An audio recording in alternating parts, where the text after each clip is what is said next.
Welcome to ABC campus. तो आज हम CAF one introduction to accounting के पास्ट एग्जाम स्प्रिंग 2021 से एमसीक्यूज़ को सॉल्व कर रहे हैं जो कि अभी रिसेंटली एग्ज़ाम हुआ है। तो इसमें पहला क्वेश्चन है बैंक रिकन्सिलिएशन स्टेटमेंट से, जिसमें रिक्वायरमेंट है कि determine the balance as per bank statement using the following information.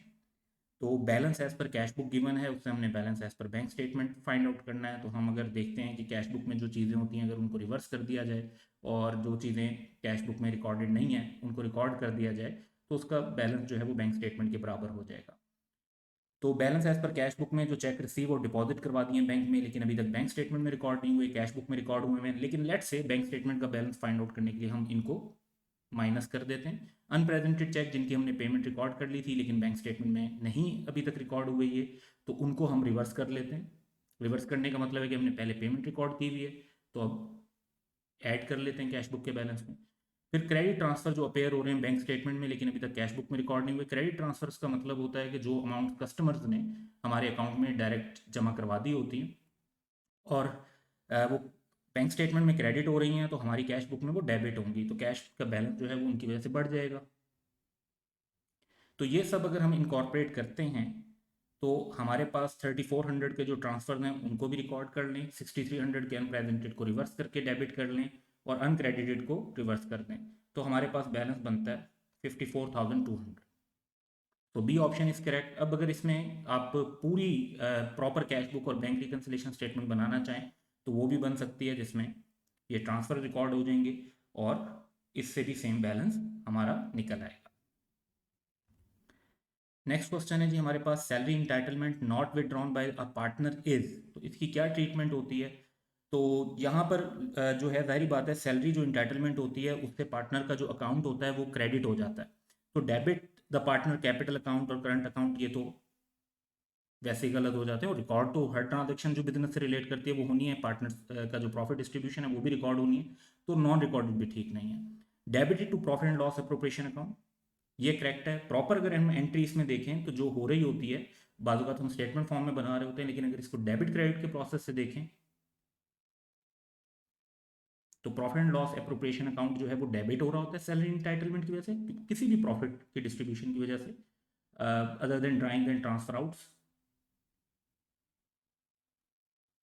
और पार्टनर का जो अकाउंट है, अगर करंट अकाउंट मेंटेन हो रहा है तो करंट अकाउंट, और अगर करंट अकाउंट मेंटेन नहीं हो रहे तो कैपिटल अकाउंट, वो क्रेडिट हो रहा होता है। तो according to this entry option D would be correct. फिर हमारे पास एक और क्वेश्चन पार्टनरशिप से रिलेटेड ही है। If a partner does not receive the minimum guaranteed profit by the normal sharing mechanism, यानी जो हमारा एग्रीमेंट था उसके मुताबिक उसका जो प्रॉफिट बना वो मिनिमम गारंटीड नहीं बना, तो अब उसका शेयर पूरा करने के लिए, मिनिमम को पूरा करने के लिए क्या होगा, then the other partner must make up the shortfall out of their, तो ये प्रॉफिट शेयर से ही दिया जाता है from their profit sharing ratio. Option C would be correct.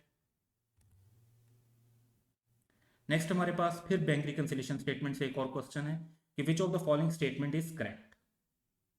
Debit balance as per bank statement means a bank overdraft, ये statement correct है, क्योंकि कैश बुक में हमारा जो डेबिट बैलेंस होता है एसेट, उसका मतलब होता है कि हमारा नॉर्मल बैलेंस है, और क्रेडिट बैलेंस का मतलब होता है बैंक ओवरड्राफ्ट। तो बैंक स्टेटमेंट में ये अपोजिट हो जाता है, वहां पे डेबिट बैलेंस होता है। तो डेबिट बैलेंस एज पर cash book means bank overdraft, ये गलत है। Credit balance as per bank statement means bank overdraft, bank balance का तो नॉर्मल बैलेंस क्रेडिट होता है, तो ये स्टेटमेंट भी गलत है।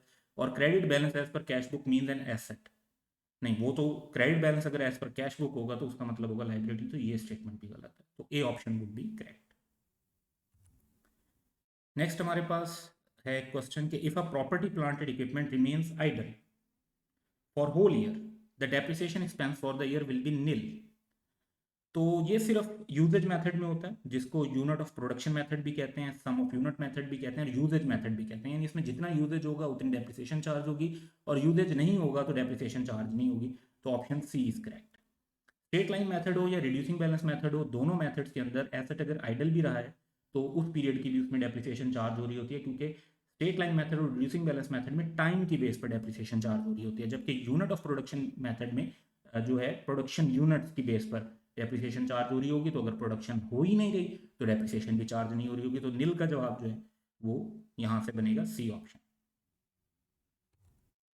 Then we have a question related to accrual and prepayment. On 1st July 2019, a business acquired a shop on rent, which is payable quarterly in advance. Payment of rent were made as follows, तो हम देख रहे हैं कि जी 1 जुलाई को ही पहली payment कर दी गई, फिर आफ्टर 3 मंथ्स, फिर after 3 months and so on. तो 5 पेमेंट्स की गई हैं। क्वेश्चन ये है कि what will be the rent expense charge to statement of profit और loss for the year ended 31 August 2020। तो ये कॉम्प्लिकेटेड करके सॉल्व करने की ज़रूरत नहीं है, एक बड़ा स्ट्रेट फॉरवर्ड मैटर है कि 3 महीने का रेंट अगर 75,000 है तो 1 महीने का रेंट 25,000 है, और 12 मंथ्स के हिसाब से 300,000 बन। So B option would be correct. इसको अगर हम यहाँ पर भी देखें तो पहले आप 1 मंथ रेंट निकाल लें, 12 मंथ से मल्टीप्लाई करेंगे तो आपके पास पूरे साल का रेंट आ जाएगा जो कि पूछा गया है। तो ये सितंबर 2019 से अगस्त 2020 तक का रेंट बनेगा। So that's all for this video. Have a good day.